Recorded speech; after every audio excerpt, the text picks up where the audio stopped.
विण दोघातील तुटेना या मालिकेच्या आजच्या भागामध्ये असं बघायला मिळतं की जेव्हा आता इकडे अंशुमन सर्वांची माफी मागत असतो तेव्हा इकडे स्वानंदी बोलते की नाही नाही, माझी आणि श्वेताची माफी मागून काही होणार नाही, शेवटी जी शिक्षा आहे ती भोगावीच लागणार आहे. आता हा समोरही बघत असतो.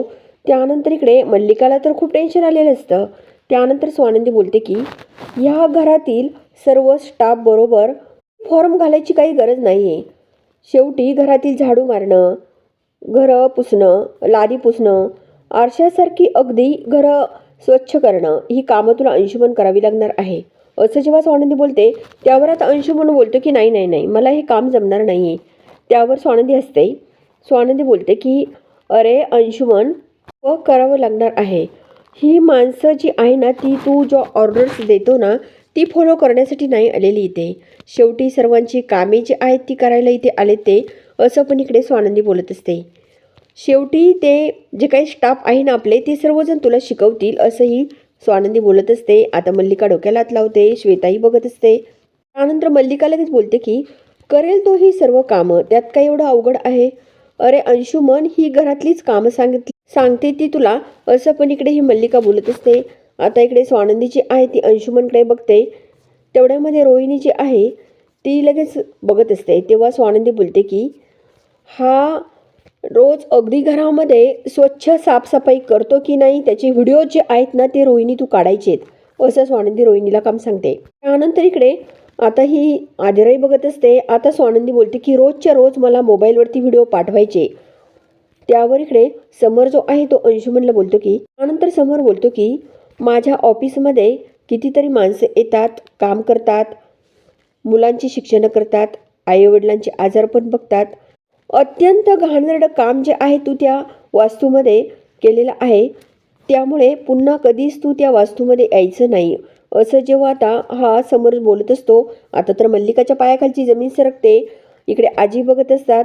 समोर बोलतो की अजिबात पुन्हा माझ्या ऑफिसची पायरी चढायची नाही, असं हा आपला समोर बोलत असतो. आता तर मल्लिका खूपच टेन्शनमध्ये येते. इकडे आता आजी बघत असतात. तर अंशुमन बोलतो की प्लीज दादा असं करू नको. त्यावर समोर बोलतो की माझा निर्णय झाला, अगदी झाला म्हणजे झाला, त्यात कुठलाच बदल होणार नाही, असं पण इकडे हा समोर बोलत असतो. तर इकडे समर जो आहे तो या अंशुमनला बोलतो की तुला स्वानंदी मॅडमने जी शिक्षा दिलेली आहे ती अंमलामध्ये आण. त्यावर आता इकडे स्वानंदी लगेच बोलते की ह्या शिक्षेची अंमलबजावणी जी आहे ती अंशुमन आजपासून झाली पाहिजे, असं स्वानंदी सर्वांसमोर बोलते. त्यावर आता अर्पिता बोलते की आजपासून का, उद्यापासून करेल ना. तेव्हा समोर बोलतो की नाही नाही, आजपासून म्हणजे आजपासूनच. तेवढ्यामध्ये इकडे आता ही घरातील जी काही नोकर स्टाफ असतात ती सर्व अंशुमनला साहित्य आणून देतात. इकडे आजी बोलतात की अंशुमन झाडू हातात घे. त्यावर इकडे स्वानंदी बोलते की झाडूमुळे आपलं घर स्वच्छ होत असतं. स्वच्छता सुरू करण्या अगोदर झाडूच्या नीट पाया पड, नमस्कार कर, असं स्वानंदी अंशुमनला सांगते. करणार ना तू ही सुरुवात सर्व, गणपती बाप्पा मोरया, असंही स्वानंदी बोलते. अंशुमनच्या हातामध्ये तो झाडू बघून इकडे ह्या मल्लिकाला खूप राग येतो आणि अंशुमन आता त्या झाडूचे दर्शन घेऊन आता घर झाडू लागतो. तेव्हा स्वानंदी बोलते की 1 मिनिट अंशुमन, तुला आता हे जे काही काम सांगितलं आहे ते अगदी मनापासून करायचं आहे. आपण ज्या कष्टांचे पैसे ह्या नोकराला देतो त्यामुळे त्यांचं घर जे चालतं, तसं हे कर्तृत्व जे आहे ते तुझं नाही आहे, असं स्वानंदी अंशुमनला बोलते. ही माणसं तुझ्याबद्दल बाहेर जाऊन काय सांगतील असा कधी विचार येत नाही का तुझ्या मनात, तुला काहीच वाटत नाही का, असंही स्वानंदी बोलत असते. मंदाकिनी इकडे बाबांना बोलते की आज तो अंशुमन दुसऱ्या मुलींशी असं वागतो, आपल्या स्वानंदीशी काही केलं तर.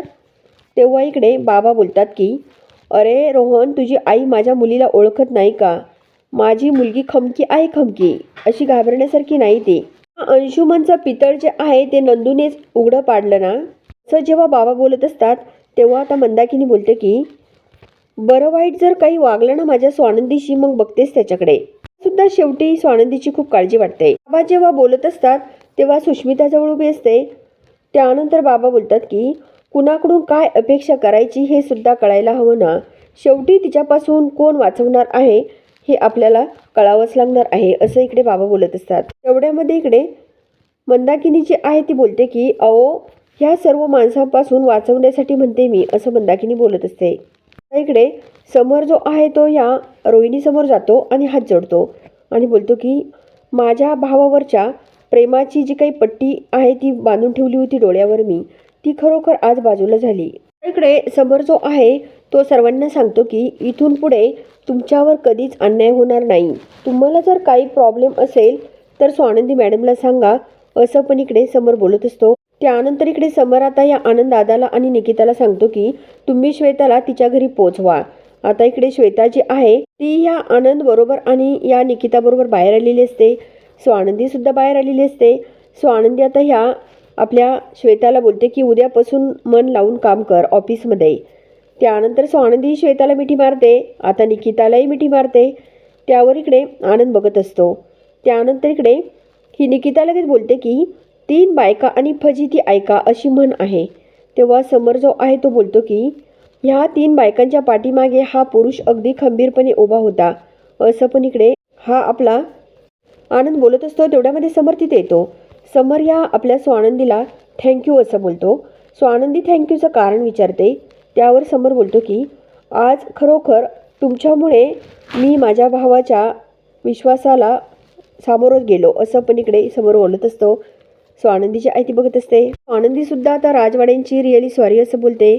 ती बोलते की घरामध्ये खूप वाद झालेत माझ्यामुळे. तेव्हा समर बोलतो की नाही, हा एक लढा होता, न्यायासाठी लढा होता, असं समर बोलत असतो. त्यावर इकडे आता स्वानंदी बोलते की कुठला लढा? तर समर बोलतो की भांडणाचा लढा. त्यावर इकडे स्वानंदी बोलते की शेवटी घरामध्ये वाद झालेले तुम्हाला आवडत नाही ना? तेव्हा इकडे समर बोलतो की आज न्याय झाला. मला एक म्हणायचं, ह्या अगोदर तुम्ही मला खूप वेळा सांगण्याचा प्रयत्न केला परंतु मी समजून घेतलं नाही, सॉरी, असं पण इकडे समर बोलत असतो. आता समर थोडासा हसतो. तेव्हा स्वानंदी बोलते की हे बघा, ओके. त्यावर इकडे समर बोलतो की नाही नाही, मला आता एकदम दृष्टीहीन माणसाची गोष्ट आवडली. अहो, एकीकडे 7 दृष्टीहीन माणसे जी आहेत ती अनुभवातून बघत असतात, ती गोष्ट मला माहीत आहे. नंतर इकडे समर जो आहे तो स्वानंदीला बोलतो की तुम्ही बरोबर होतात. तेव्हा स्वानंदी बोलते की मला तुमच्याकडून एवढी समंजसपणाची सवय नाही आहे. तेव्हा स्वानंदी हसत असते. इकडे समरही बघत असतो. इकडे समर बोलतो की इथून पुढे मी तुमचं म्हणणं जे आहे ते अगदी डिस्कस नाही करणार तर ऐकून घेईल, असं समर ह्या स्वानंदीला बोलतो. त्यावर स्वानंदी खूप खुश होऊन ओके असं बोलते. आता इकडे स्वानंदी खूपच हसत असते आणि समर बघत असतो. इकडे स्वानंदी खूपच खुश झालेली असते आणि स्वानंदीच्या मोबाईलवरती फोन येतो. तेव्हा स्वानंदी बोलते की बाबांचा फोन येतोय, मी जाते तिकडे बोलायला. तर समर ठीक आहे असे बोलतो. तेव्हा स्वानंदी इकडे साईडला जाते. आता समर थोडासा विचार करू लागतो. पण जो आहे तो इकडे रोडने चाललेला असतो. तेव्हा एक मुलगा फोनवर बोलत असतो. त्यानंतर इकडे आता रोहन आणि त्या मुलामध्ये खूप छान सुरू गप्पा असतात आणि तेव्हा रोहन आता अगदी छान प्रकारे गप्पा मारत असतो. रोहन बोलतो की आमचं प्रेम होतं, आमच्यात असा बघण्याचा कार्यक्रम झाला नाही. तिच्या भावाचा होकार आणि माझ्या बहिणीचा आधार यातच आमचं लग्न झालं, असं रोहन त्या मुलाला सांगतो.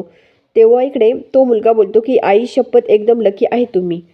माझी बायकोसुद्धा काळी सावळी आहे परंतु खूप चांगली आहे, असं पण इकडे हा व्यक्ती बोलत असतो. तेव्हा आता इकडे हा रोहन बोलतो की पूर्ण जगामध्येच असं चालतंय, त्यात काय एवढं. त्यावर इकडे रोहन जो आहे तो त्या मुलाला बोलतो की चल येतो मी, तुलासुद्धा तुझ्या मुलीचा कॉल येईल, असं पण इकडे रोहन बोलत असतो. कारण ह्या मुलाच्या फ्रेंडचं नाव असतं वैशाली. तो बोलतो की माझ्या फ्रेंडचं नाव आहे वैशाली. त्यावर इकडे रोहन बोलतो की फोन दुरुस्त करून घे आणि नातंसुद्धा दुरुस्त करून घे, असं पण इकडे हा रोहन बोलतो. दुसरीकडे आता स्वानंदी जी आहे ती बाबांना कॉल करते आणि जो काही घरात प्रकार घडलेला असतो तो सर्व बाबांना सांगते. त्यावर बाबा बोलतात की त्यांचा विश्वास बसला ना? तेव्हा इकडे स्वानंदी बोलते की हो, आता ते अगदी माझ्याकडे तक्रार निवारण कक्ष म्हणून बघतात, असं जेव्हा स्वानंदी सांगते तेव्हा बाबा खूपच हसत असतात. तेव्हा इकडे बाबा बोलतात की हे नाव अगदी तुझ्यासाठी योग्य आहे. त्यावर इकडे स्वानंदी बोलते की बरं ठेवते बाबा फोन. तर बाबा ठीक आहे असे बोलतात. त्यावर इकडे स्वानंदी बाबांना काळजी घ्या, बाय बाबा असं म्हणत फोन ठेवते. तर मित्रांनो, नेमकं आता पुढे काय होणार आहे बघण्यासाठी चॅनलला जरूर सबस्क्राईब करा, लाईक करा आणि व्हिडिओ बघितल्यामुळे अगदी मनापासून धन्यवाद.